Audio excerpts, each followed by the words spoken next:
يا أيها الذين آمنوا اذكروا الله ذكرا كثيرا وسبحوه بكرة وأصيلا هو الذي يصلي عليكم وملائكته ليخرجكم من الظلمات إلى النور وكان بالمؤمنين رحيما.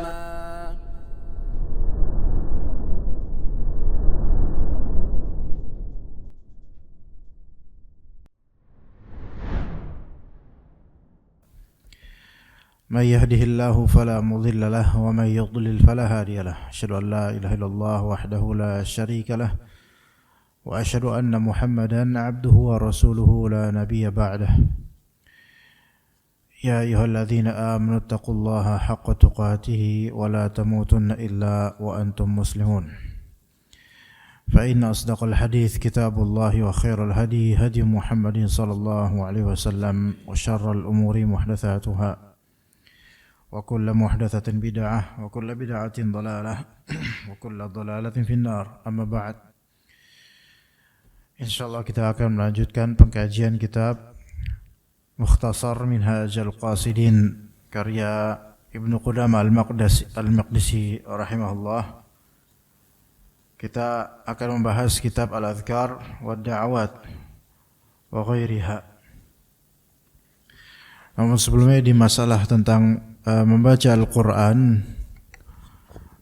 di sini ada sisa dari apa yang kita baca di pertemuan lalu. Di antaranya kita baca secara ringkas. Kata Ibnu Qudamah rahimahullah, wal yata'ammal al-kitaba wa wal ya'mal bimuqtadah. Maka hendaklah dia merenungi Alkitab Al-Quran dan mengamalkan konsekuensi dari apa yang dia renungi. Jadi ada perintah kita untuk merenung atau berfikir sebagai bahan renungan dalam Al-Quran dan mengamalkan konsekuensinya. Dan ini adalah tanbih untuk kita semua. Kalau misalnya kita melihat perenungan banyak orang tentang filsafat, ya, atau tentang lagu dan semisalnya sebagai bahan renungan gitu,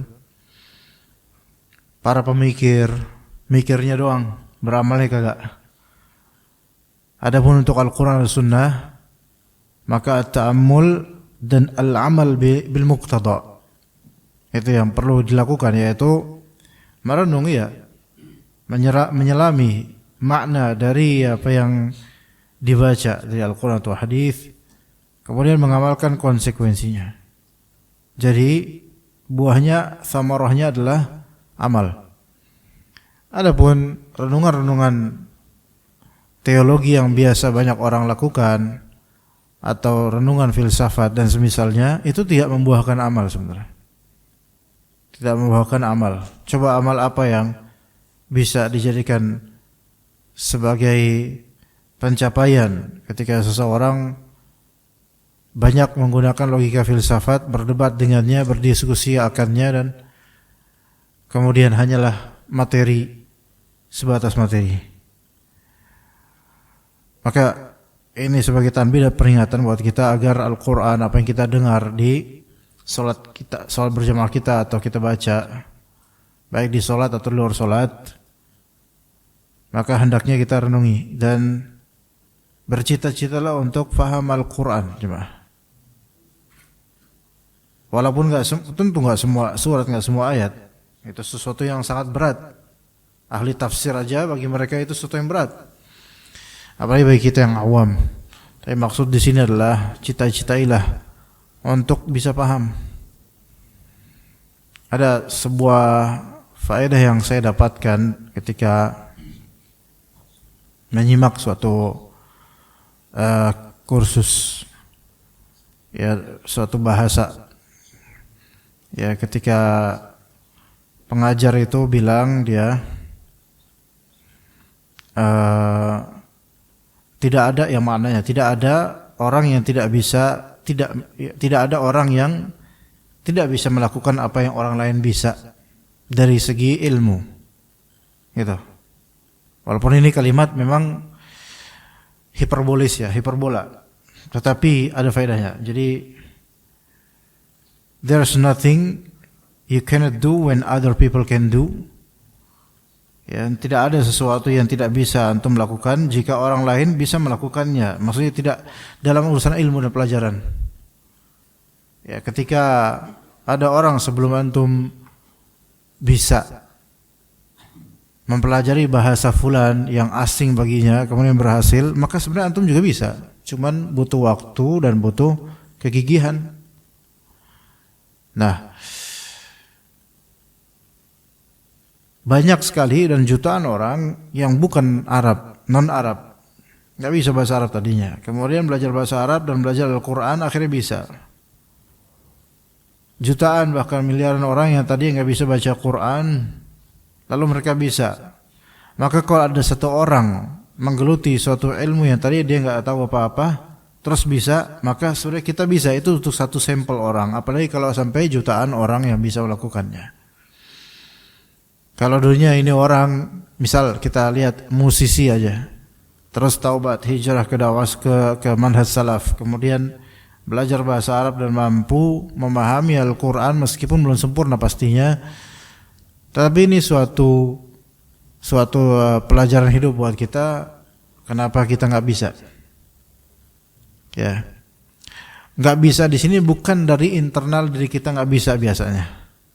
Tapi nggak bisa di sini imma karena emang kita tidak mau untuk bisa, atau kita tidak punya waktu atau merasa tidak punya waktu untuk bisa. Ya begitu. Seringkali begitu. Apalagi alhamdulillah kita ini secara mental baik-baik aja, bisa ngafal, bisa berpikir dengan baik, logika kita normal.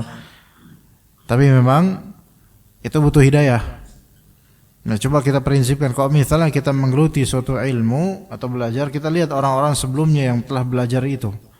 Kalau mereka bisa, padahal dulu nggak tahu apa-apa tentang itu, kenapa kita nggak bisa? Gitu. Insya Allah kita juga bisa.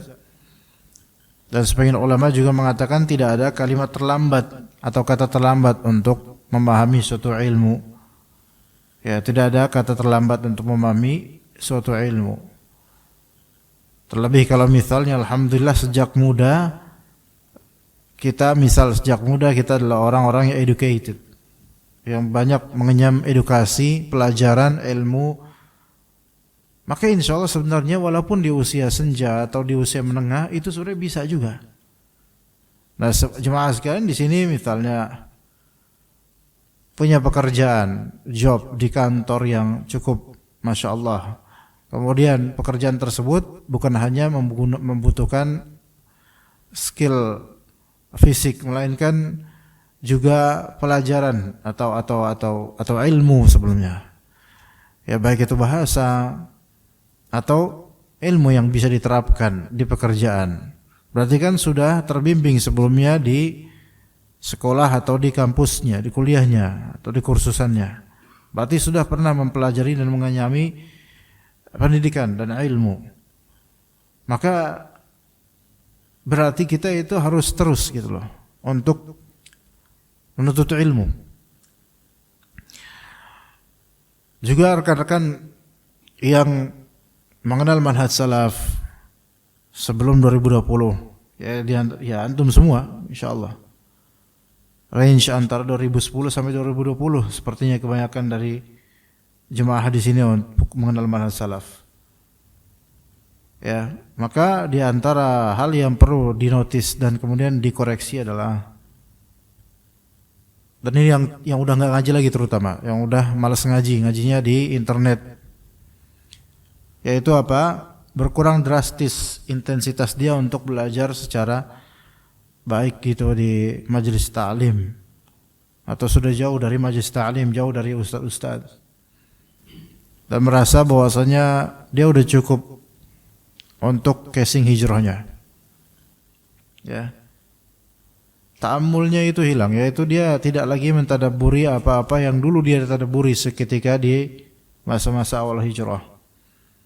Ya, terlebih ditambah kemudian dia menjadi kaum rebahan di masa pandemi dan merasa sudah cukup di internet untuk menggali faedah kalau misalnya butuh.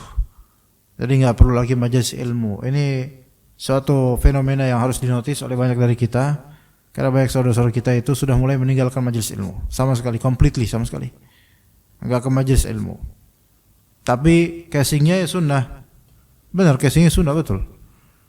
Dan dia sudah faham sunnah insyaallah secara global. Tetapi pendalamannya enggak ada. Disinilah at-ta'ammul, pendalaman, penyerapan makna, itu yang mulai terjadi erosi pada sebagian kolbu kita ini. Karena merasa sudah cukup dengan hijrah ini, toh saya udah punya komunitas, saya udah begini begitu.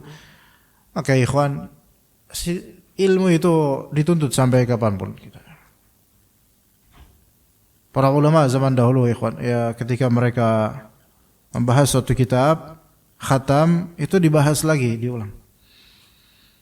Sekarang kita ini lebih mau membaca atau nge-like atau dan semisalnya untuk suatu postingan atau suatu faedah yang memang bagi kita baru aja.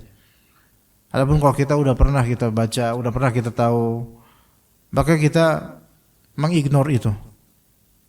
Jadi kita hanya pengen sesuatu yang something new aja, sesuatu yang baru aja.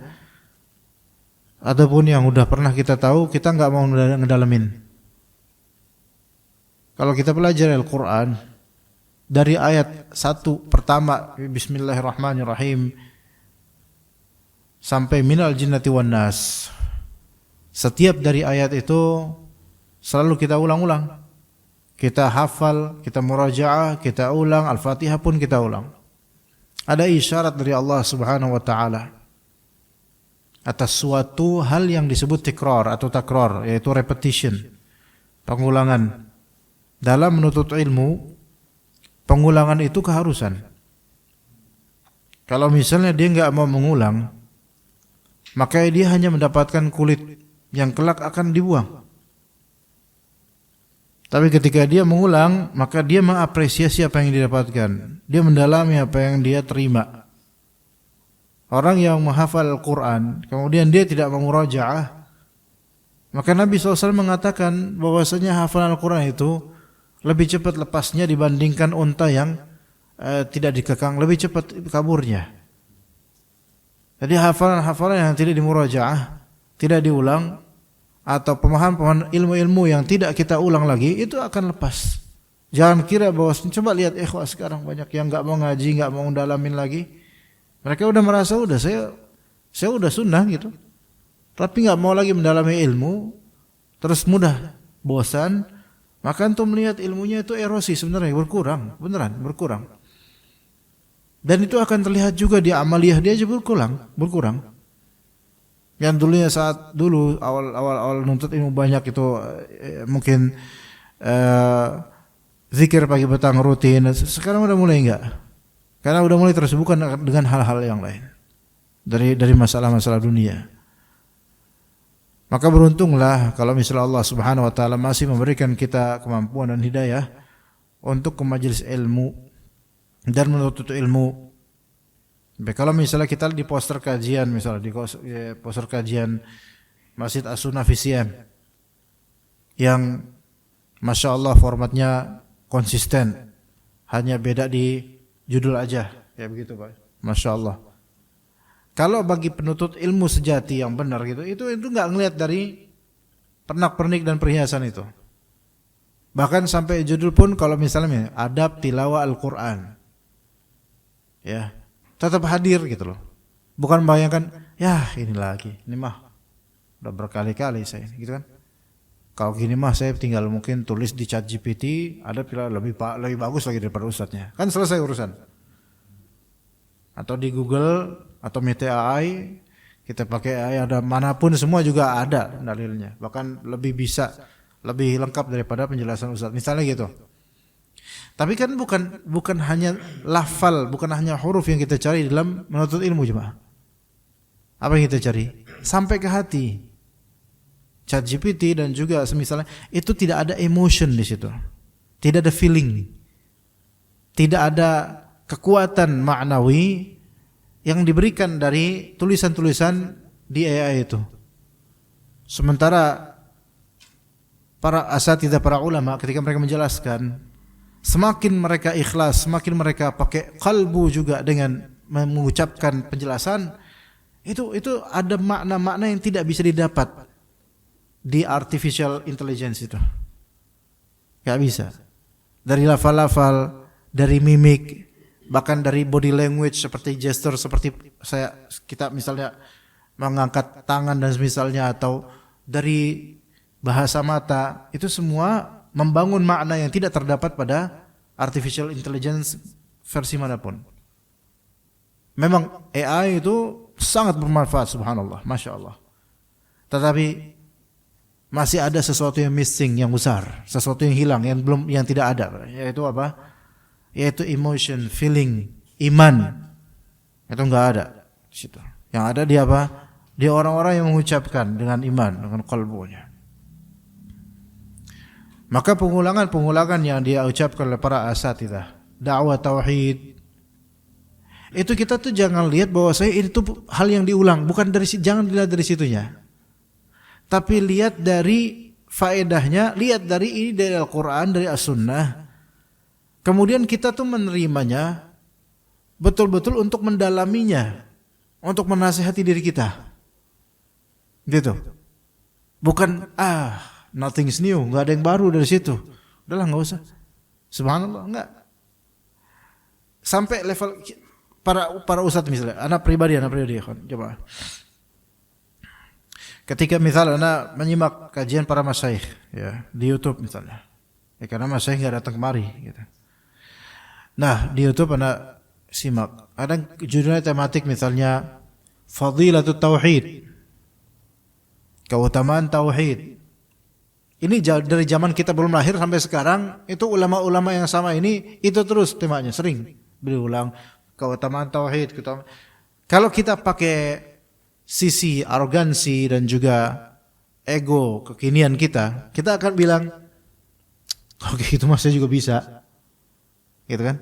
Kalau kayak gitu mas saya juga bisa. Atau kita cukup ketik fadilah, keutamaan tauhid, jabarin semua dari situs-situs website banyak. Tapi coba kalahkan ego itu. Hilangkan arogansi itu. Terus tanamkan bahwasanya kita itu dalam berhajat terhadapnya. Dan kita yakini bahwasanya kalau kita betul-betul ingin menyerapnya, maka akan ada nanti hal-hal di dalam kajian itu yang kena dengan kehidupan kita, kena dengan qalbu kita. Coba lihatin gitu. Dan ketika udah dari awal mulai syaitan membisikkan tentang kebosanan tentang hal ini, istighfar, dan kemudian refleksikan apa yang diucapkan para ulama ini atau para ustadz ini, bahwasanya itu relevan dengan kehidupan kita. Apa ini tentang tauhid, untuk setiap detik itu relevan. Maka berkali-kali kadang syaitan membisikkan juga ke anak ketika mau dengar kajian seperti itu dari para ulama, fadilah la ilaha illallah. Dengerin aja. Dan ternyata benar ada keberkahannya. Ternyata tetap ada something new. Kita itu menganggap something new itu sesuatu yang baru adalah sesuatu yang belum pernah kita dengar saja. Itu namanya something new. Padahal ada yang lebih new daripada something new, yaitu new feelings, perasaan yang baru. Sebagian dari ulama nih, ketika mereka membaca kitab Ar-Risalah karya Imam Asy-Syafi'i rahimahullah, kitab Ar-Risalah itu kitab usul fikih pertama, kitab usul fikih pertama di dunia ini, gitu. Walaupun sebelumnya para ulama sebelum Imam Syafi'i juga mereka menerapkan usul fikih, namun tidak ditertibkan di suatu risalah atau kitab. Maka ada kitab Ar-Risalah dari Imam Syafi'i dengan kesusastraan bahasa yang masya Allah, dan juga dengan kaedah-kaedah dan penyusunan keilmihan yang belum ada sebelumnya ketika itu. Imam Syafi'i wafat 204 Hijriah. Beberapa dari ulama mereka mengklaim, saya sampai puluhan kali membaca kitab Ar-Risalah karya Imam Syafi'i, dan setiap saya membaca perbacaan, yaitu perkhataman, itu selalu next time itu selalu saya mendapatkan faedah baru dari apa yang saya baca yang belum saya dapatkan sebelumnya. Itu baru kitab Ar-Risalah karya Imam Syafi'i. Allah Ta'ala mengatakan, Rasulullah sallallahu alaihi wasallam menyatakan, la salata liman lam yaqra bi Fatihatil kitab. Tidak sah salat orang yang tidak membaca Al-Fatihah. Berarti bacaan Al-Fatihah ini repetitif tiap hari, tiap salat, tiap rakaat bahkan. Berarti minimal 17 kali per hari. Minimal itu. Belum lagi kalau antum tahajud, belum antum duha, belum antum qabliyah, ba'diyah, belum antum salat mutlak, belum salat tahiyatul masjid, salat setelah wudu, subhanallah bisa sampai 40 mungkin totalnya sehari. Pernah enggak kita berpikir bahwasanya ada isyarat dari Allah Ta'ala dan Rasulnya dengan syariat repetitif ini untuk bacaan Al-Fatihah? Ada jelas. Padahal lafalnya cuma 7 ayat. As-sabu' al-mathani sebutnya. As-sabu' yaitu 7. Al-mathani repetitif, yaitu yang diulang-ulang. Itu arti nama as-sabu' al-mathani Al-Qur'an Al-Fatihah. Diulang bukan hanya kalau kita hafal udah hafal meletok banget, Pak. Tapi diulang ini untuk apa? Untuk didalami setiap kita membaca itu. Dan selalu ada hal yang baru sebenarnya. Lafalnya enggak baru, kalimatnya sama. Tapi apa yang baru di situ? Yaitu iman yang diperbaharui, gitu loh. Jemaah. Ya kayak tadi Fadilatut Tauhid, keutamaan tauhid judulnya itu. Coba kita sangkakan bahwasanya kita akan mendapatkan iman yang terperbaharui dengan menyimak kajian-kajian ini. Dan sekarang kajian tentang kitab Al-Adhkar wa Da'wat wa ghairiha.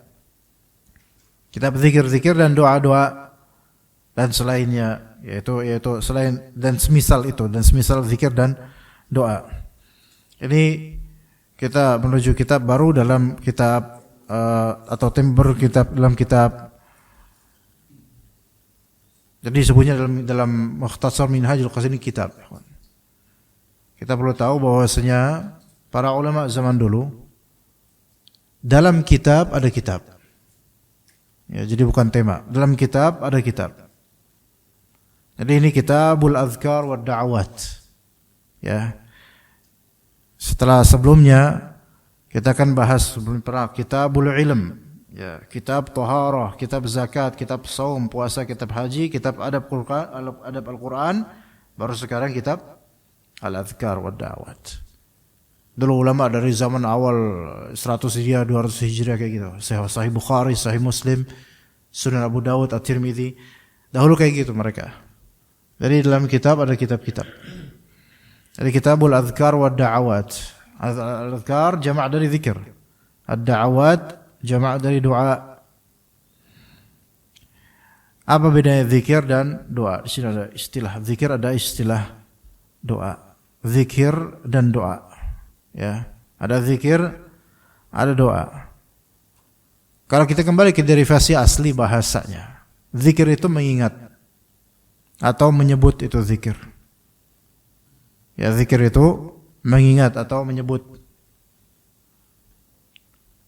Fadhkuruni azkurkum, berarti ingatlah aku maka aku akan ingat kalian. Sebutlah aku maka aku akan sebutkan kalian. Itu kalau secara bahasa.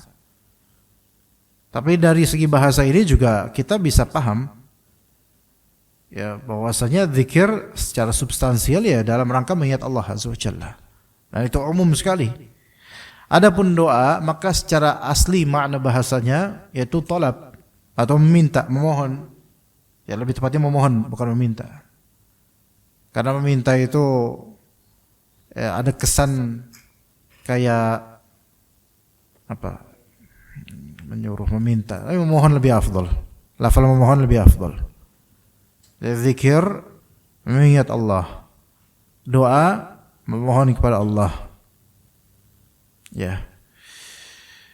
Taib, di situ ada perbedaan sekarang. Mengingat Allah itu lebih global. lebih luas cakupannya dibandingkan meminta atau memohon kepada Allah Azza wa Jalla. Berarti memohon itu bagian dari zikir. Tapi tidak semua zikir dalam rangka memohon atau meminta. Begitu. Ya. Itu perbedaan yang paling signifikan antara zikir dan doa. Antara zikir dan doa. Baik Kitabul Adhkar wa Da'awat. Dan kita memerlukan dua itu. Zikir terus menerus dan doa di waktu-waktu yang kita inginkan atau kapanpun yang kita bisa, yang kita mau. Maka dikatakan Kitabul Adhkar wa Da'awat wa ghairiha. I'lam annahu laysa ba'da tilawatil Qur'ani ibadatun tuaddi atau tuadda bil lisani afdala min dzikrillahi subhanahu wa ta'ala. Ketahuilah bahwa tidak ada ibadah setelah baca Al-Quran yang dilakukan oleh lidah lebih utama daripada menyebut atau mengingat Allah Subhanahu wa ta'ala. Maka ini zikir lisan maksudnya. Dari ibadah paling agung, dari ibadah lisan paling agung setelah Al-Quran, baca Al-Quran adalah zikir pada umumnya.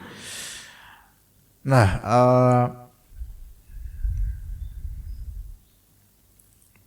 zikir itu global tadi kita katakan, dan dia mencakup zikir qalbu, zikir lisani, zikir lisan, dan juga zikir berupa amal, perbuatan anggota tubuh.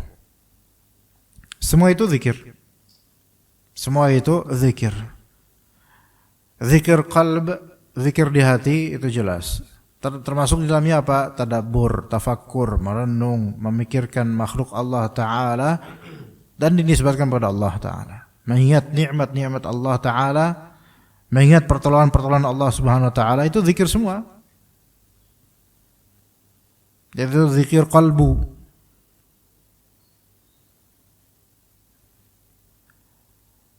Dan itu diperintahkan oleh Allah Ta'ala dan juga Rasulnya, terutama di dalam Al-Quran disebutkan. Ya, kita diperintahkan untuk melihat apa yang Allah Subhanahu wa ta'ala ciptakan.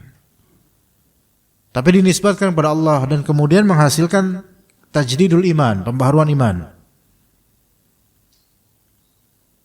Nah, kemudian melisankan dengan lisannya zikir-zikir setelah subhanallah atau semisalnya dari kalimat-kalimat pengagungan dan penyucian terhadap Allah Azza wa Jalla. Subhana ma khalaqta hadza batila faqina adzaban nar. Itu di antaranya seperti itu. Diperintahkan oleh Allah Subhanahu wa taala agar kita bertasbih, memuji Allah taala dan mengagungkan Allah taala atas segala yang Dia ciptakan dari kebaikan-kebaikan. Maka ini zikir qalbi dan juga lisani. Zikir qalbu dan juga lisan.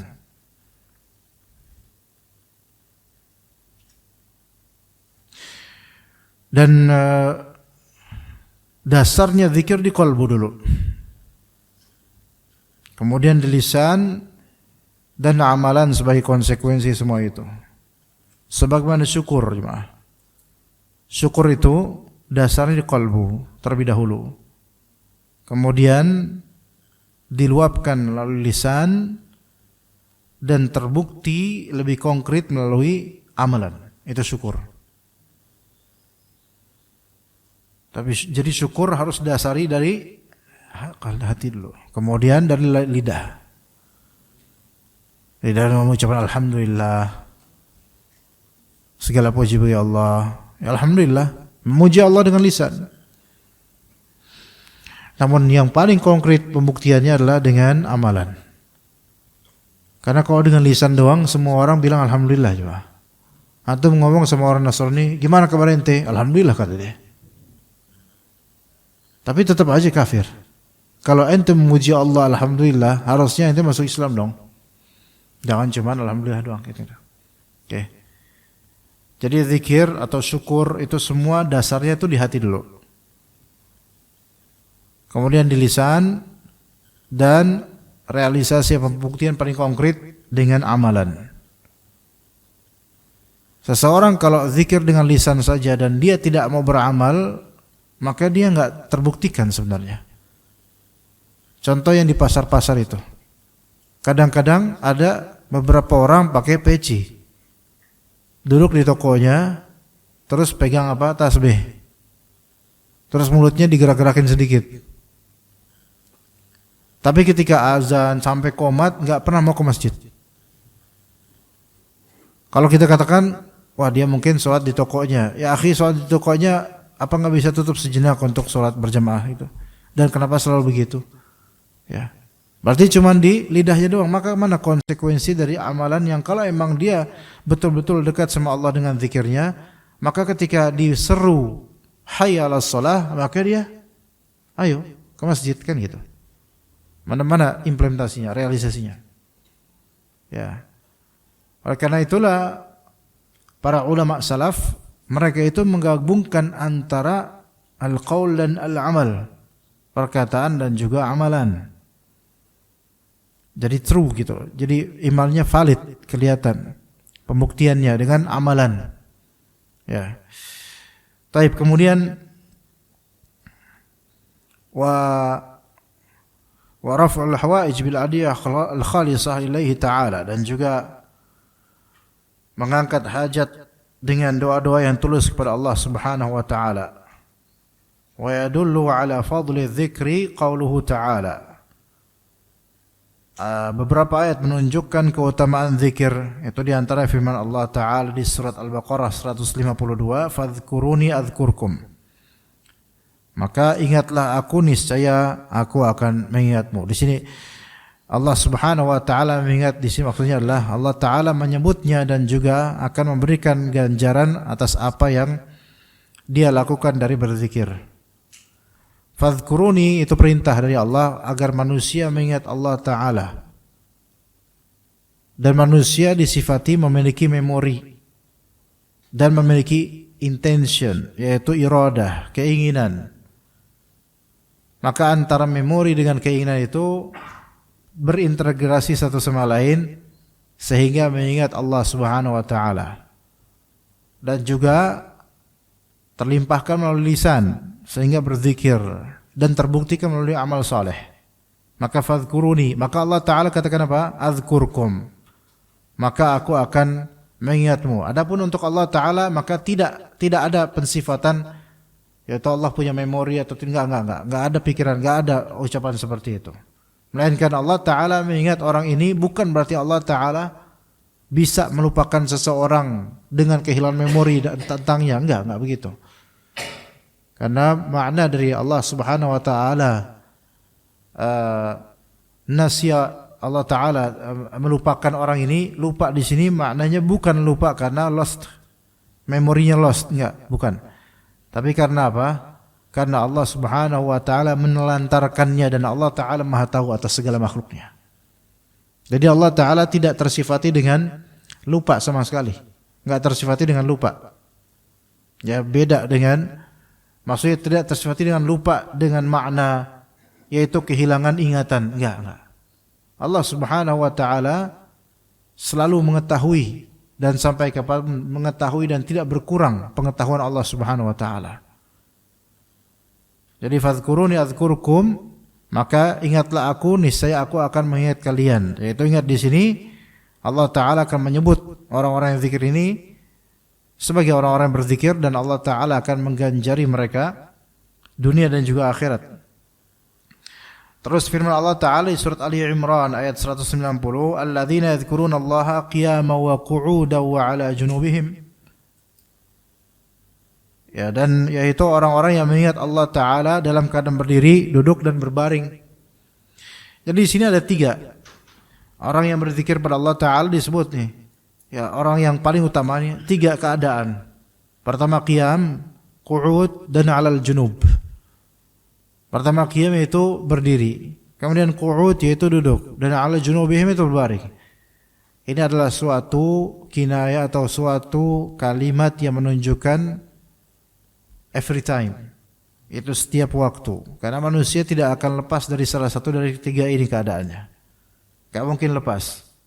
Seperti antum misalnya lagi duduk, ya walaupun keadaan sebagian antum itu keadaan yang semestinya lagi berbaring sekarang, yaitu lagi tidur, ya, tapi antum lagi duduk, atau antum berdiri, atau antum rebahan, nggak bakal ada yang terbang.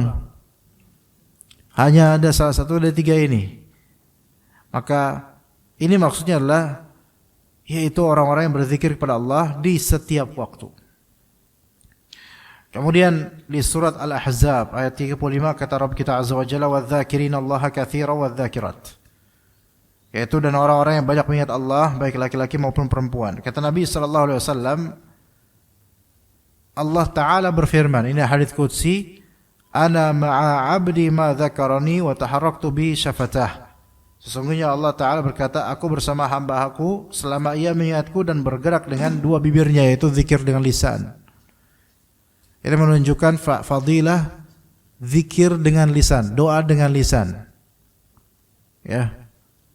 Tapi juga bukan berarti zikir dengan qalbu itu tidak ada fadilahnya. Jelas itu dasar, basic. Maksudnya akarnya di situ. Tanpa dia ya nggak aci dong. Kalau misalnya zikir dengan lisan itu, ya.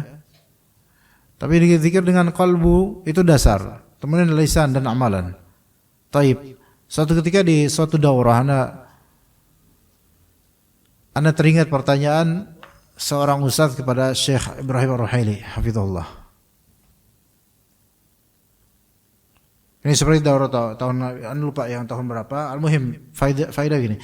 Pertanyaan begini. Ya Syekh, bagaimana kalau misalnya kita atau boleh enggak kita berdoa dengan qalbu? Ana lupa ini Syekh Ibrahim Ar-Ruhaili atau ketika itu ana nyimak kajian Syekh Sulaiman Ar-Ruhaili. Al-muhim salah satu dari mereka lah. Hafizahumullah. Yang penting faedahnya. Nah, di sini ditanya apa? Ya Syekh, bagaimana kalau misalnya kita berdoa minta sama Allah tapi lewat hati saja, enggak diucapkan, apakah kudu gitu kita ngucapin? Maka kata beliau, salah satu dari Syekh ini, katakan asalnya doa itu dengan lisan, bukan sebatas dengan qalbu. Dan di antara adab kita meminta pada Allah Ta'ala adalah dengan kita mengucapkannya dengan lisan. Itu di antara adab. Ya, di antara adab dalam berdoa. Kalau memang doa, adab antum adalah antum ucapkan dengan lisan. Tidak keras-keras seperti teriak-teriak, enggak. Karena itu malah justru makruh atau bisa menjadi haram. Bisa makruh, bisa haram. Ya, tidak keras-keras ya melantang gitu kayak seolah bukan sama raja mintanya. Ya, dan juga tidak kurang layak untuk berdoa tanpa lisan. Ya. Karena apa? Karena dicontohkan dalam Al-Qur'an dan juga hadis. Seluruh nabi itu ketika mereka doa enggak cuma pakai qalbu, tapi selalu qala, berkata. Berarti kan mengucapkan sesuatu. Itu dari Nabi Adam sampai Nabi terakhir, Nabi kita alaihi salatu wassalam. Ya, Nabi Adam alaihi salam atau bahkan sebelum Nabi Adam alaihi salam. Itu siapa? Para malaikat. Ketika Allah Subhanahu wa taala mengatakan kepada malaikat, ini ja'ilu fil ardi khalifah. Maka para malaikat kemudian bertanya kepada Allah Ta'ala dan meminta petunjuk. Atau ja'alu fiha ma yufsidu fiha. Itu perkataan dari malaikat. Dengan suara gitu loh. Dengan bahasa. Berkata. Maka ini menunjukkan bahwasanya perbedaan antara antum berzikir dengan antum berdoa. Antum berzikir dengan qalbu saja, fadhal. Tapi kalau antum doa, ucapkan selagi mampu. Imma kalau orang ini bisu jadi enggak punya ucapan, ini muajar. Atau imma orang ini bisa berucap tapi saking beratnya urusan sampai dia enggak tahu apa yang bisa dia ucapin, saking enggak tahunya dia harus ngomong apa. Itu ada, seperti itu ada. Ada masa-masanya manusia itu mungkin karena bodohnya dia atau jahilnya dia atau enggak banyak ilmunya dia atau saking bingungnya dia harus minta apa sama Allah, Sampai dia bingung mau ngomong apa, tapi Allah Maha tahu isi hatinya. Itu ada yang seperti itu, ada. Yang seperti ini mungkin diberi uzur karena mungkin kesulitan mental untuk sampai tidak bisa berbicara. Ada, ini dimaafkan. Tapi normalnya kita nggak layak kalau misalnya minta sama Allah, jangan cuma di hati doang. Tapi kendati pun begitu cuma, bukan berarti ini dosa langsung dosa, enggak juga. Kadang-kadang ada bisikan qalbu kita minta sama Allah dan Allah Maha mendengar. Dan Allah kabulkan, itu mungkin. Jadi kadang-kadang kita tuh mengalami dalam jiwa kita spontanitas. Ya, pengen ini, pengen itu. Terus ada harapan di hati, harapan ke Allah dengan keinginan itu gitu loh. Tapi belum sampai kita mengangkat tangan dan melafalkan dengan lisan, belum sampai.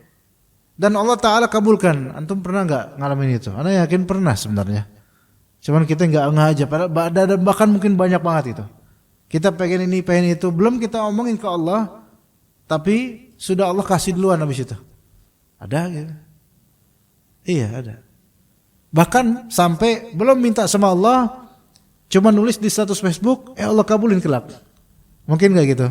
Mungkin. Namanya Allah Subhanahu wa taala itu Maha Pemurah gitu. Bahkan ada yang kita tuh kayaknya pengen ngeharap itu tapi jangan Allah kasih. Padahal kita enggak minta, cuman kita pengen itu tapi jangan nanti takutnya berat besok-besoknya Allah kasih. Itu mungkin. Tapi itu bukan default untuk berdoa. Jadi jangan dijadikan sebagai basic dalam berdoa, yaitu yang penting hati saya aja lah. Enggak gitu. Kalau emang antum mau doa, kata Nabi, ud'ullah. Berdoalah kalian kepada Allah, berarti kan ucapkan. Adapun hatinya itu, yaitu kata Nabi, wa antum muqinuna bil ijabah. Hatinya difungsikan untuk meyakinkan, dan lisan itu difungsikan untuk mengucapkan. Ud'ullah, berdoa kepada Allah, ucap. Wa antum muqinuna bil ijabah, dan kalian dalam keadaan yakin akan jawabannya. Jadi fungsi hati ketika kita berdoa itu fungsinya yaitu supaya kita yakin sama Allah Ta'ala ketika kita minta. Dan lisan ini harus difungsikan juga mestinya. Maka terbuktikanlah di situ keseriusan hamba dalam berdoa dan meminta pada Allah Azza wa Jalla. Walillahil mathlul a'la. Allah Ta'ala permisalannya lebih tinggi. Bagaimana kiranya misalnya antum datang ke Presiden Prabowo misalnya, Pak Prabowo hafizallah misalnya. Antum punya hajat, minta sama beliau. Tapi ketika ditanya, Mas, sampean mau apa? Antum diam aja. Sok, kira-kira mana? Sampean mau apa? Ngomong-ngomong, diam aja. Nah ini presiden nggak tahu isi hati kita, kan? Malah dikira kita ngeremehin beliau gitu. Maka ucapkan, ya. Dan Allah Ta'ala menyuruh Nabi Musa, wa qur rabbi zidni ilma. Katakanlah, wahai Rabbku, tambahkanlah untukku ilmu. Qul, katakanlah. Begitu. Disuruh dari lain, itu Nabi Musa. Misal, Nabi Nuh alaihissalam. Nabi Nuh alaihissalam dakwah berapa tahun? Iya, 1000 tahun kurang 50 tahun. Itu katanya, kata Allah, itu usia dakwah. Itu dari surat Al-Ankabut. Imma itu usia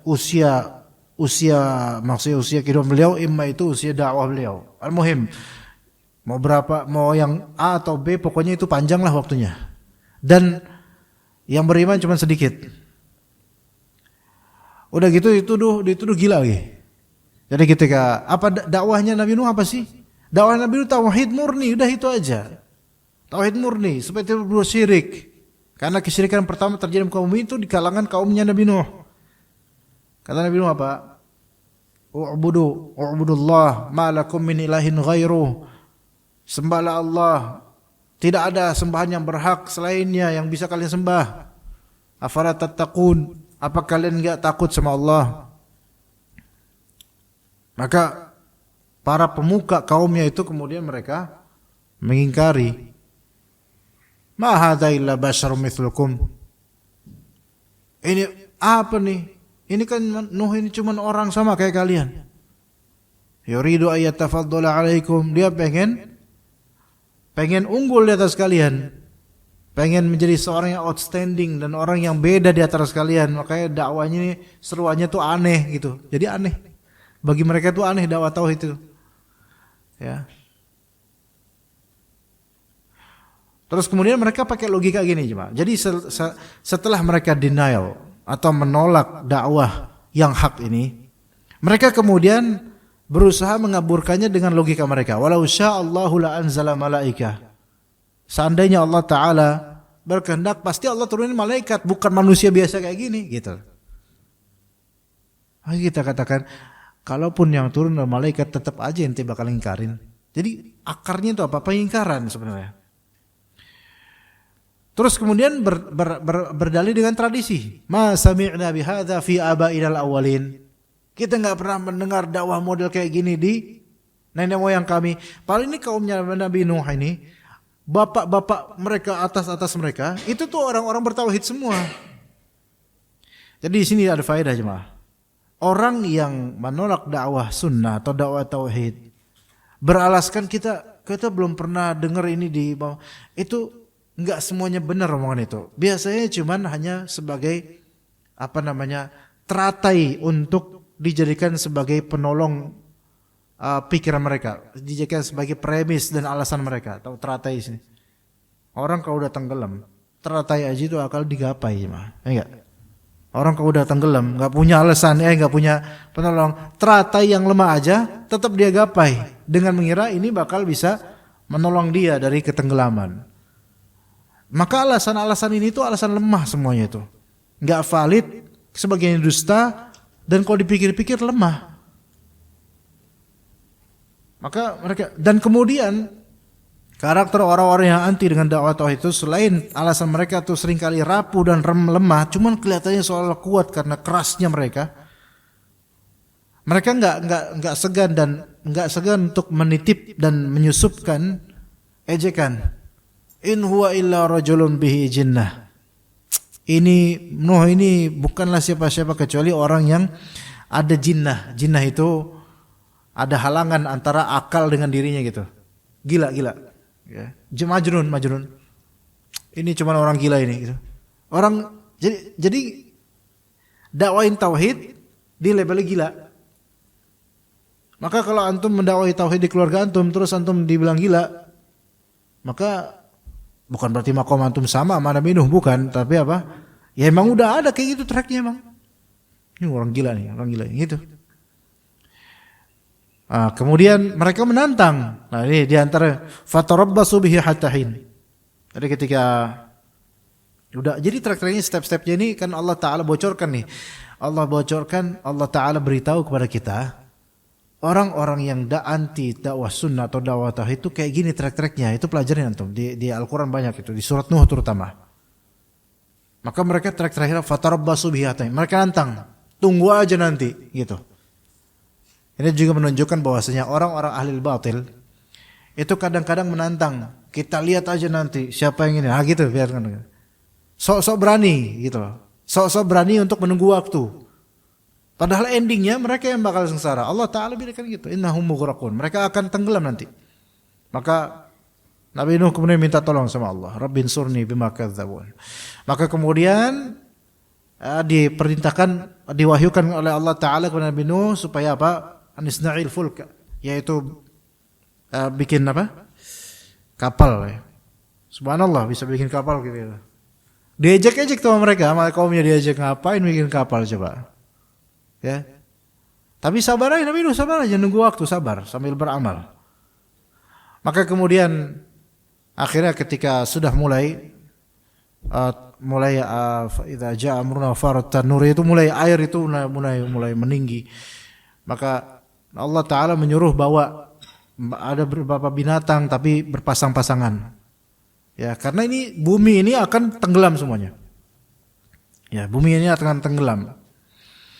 Nah, namun Allah Subhanahu wa taala kemudian katakan ini sebagai doa, fa idza stawaita anta wa man ma'aka 'alal fulk, ketika engkau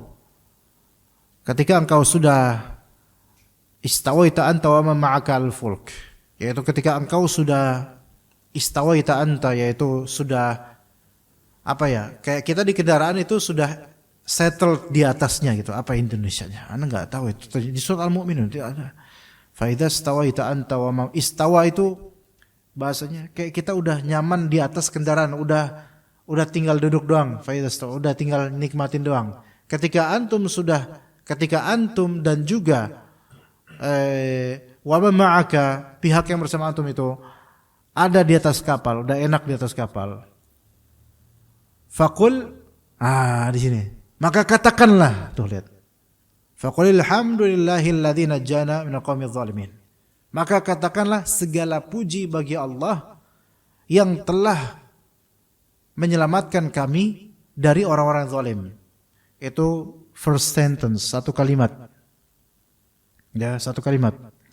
Kemudian Allah tambahkan, wa qul rabbi anzilni munzalan mubaraka wa anta khairul munzilin. Dan katakanlah, next, ini ada dua perintah Allah. Katakanlah yang pertama, katakanlah yang kedua.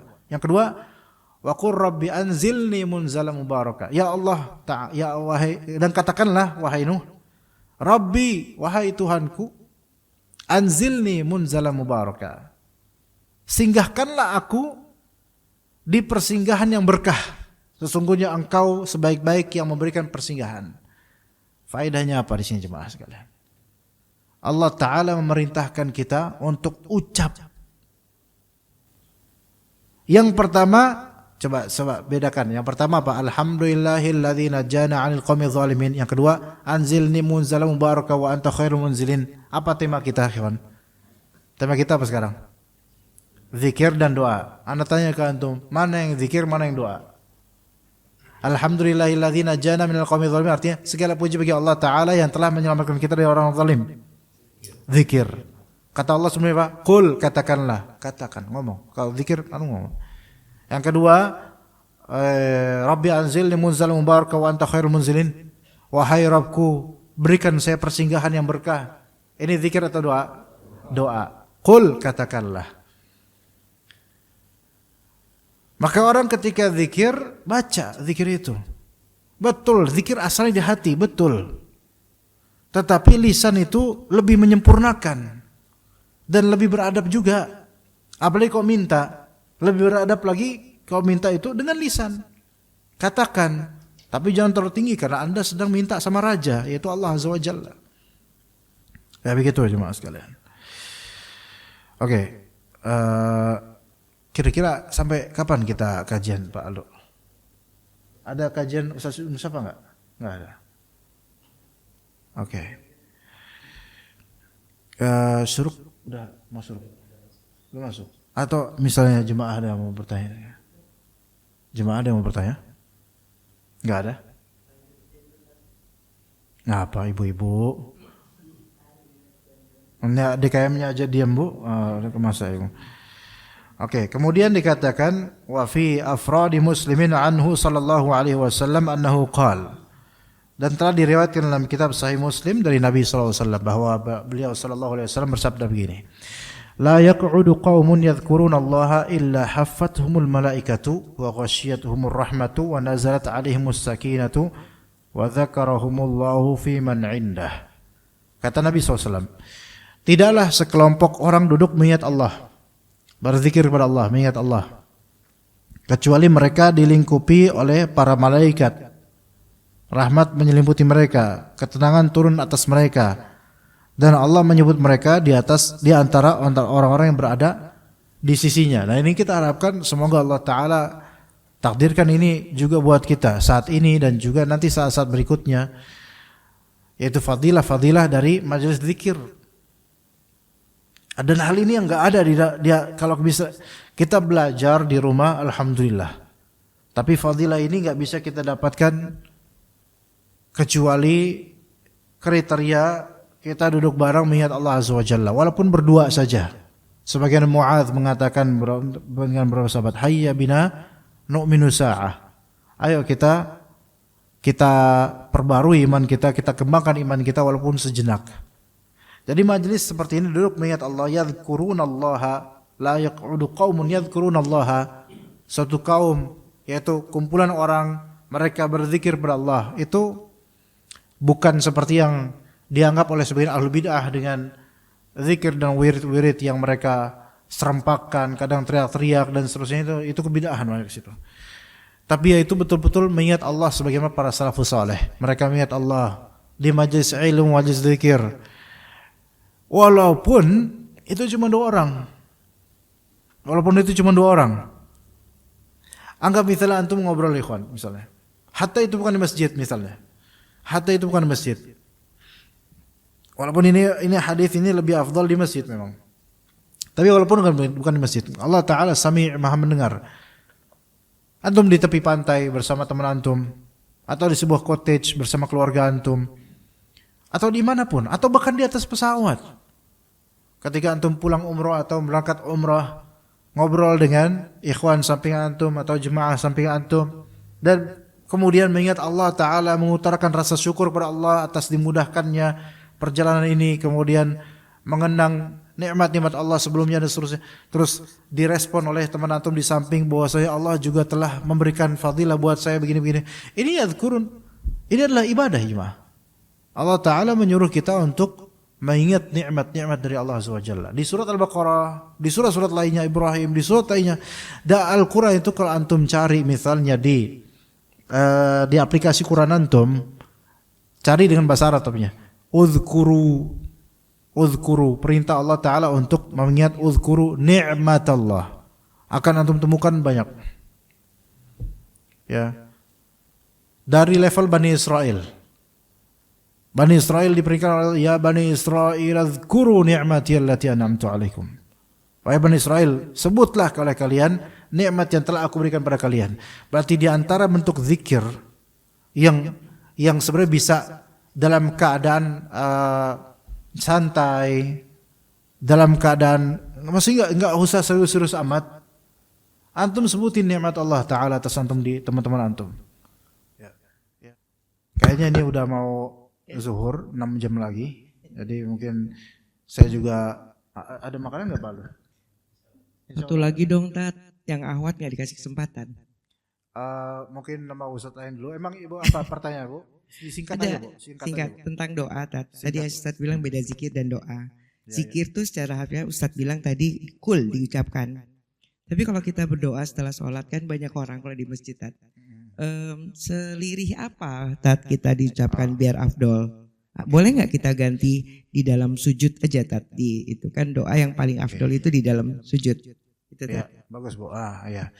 Jadi qul itu kan katakanlah. Nah, katakanlah itu dia ada kadar minimal berkata, yaitu minimal berbisik untuk diri sendiri, yang terdengar diri sendiri itu udah bagus Bu. Kayak misalnya kita ketika sholat baca Al-Fatihah, baca Subhanallahil Azim dan seterusnya, itu kan yang terdengar cuma diri kita sendiri, tapi lidah bergerak walaupun bisikan lirih. Selirih apa? Selirih apapun dia, yang penting dia udah menggerakkan lidahnya dan dia memperdengarkan pada dirinya sendiri walaupun sampingnya kedengaran, itu sudah cukup. Allah Ta'ala Maha mendengar. Sebagaimana ketika kita sholat baca Al-Fatihah kan rukun ya. Nah kita kan baca sendiri-sendiri nih, dan kita nggak pengen mentaswis atau mengganggu orang di samping kita, sehingga kita bacaannya pelan banget itu. Tapi wajib menggerakkan lidah, gitu kan? Jangan di hati, gitu kan? Kalau untuk Al-Fatihah. Nah ketika nanti ibu doa, misalnya pas lagi sujud, mungkin sholat sunnah, gitu kan? Nah itu selirih apa? Ya selirih ibu baca Subhanallahil A'la.